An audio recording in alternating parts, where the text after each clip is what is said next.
हाँ? क्या कर रही हो? क्या अभी पूरी तरह ठीक नहीं है?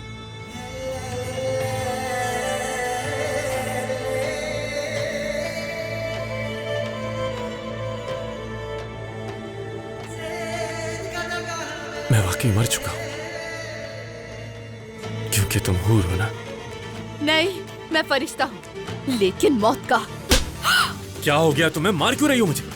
ज्यादा मत बोलना वरना और मारूं। पागल हो गई हो क्या? हाँ? क्या कर रही हो ये? अपना हाथ नीचे रखो और बाहर निकलो। छोड़ो मुझे, मुझे पता है कि मैं क्या कर रही हूँ, मुझे सिखाओ। बाहर जाओ। क्या कर रही हो? मुझे।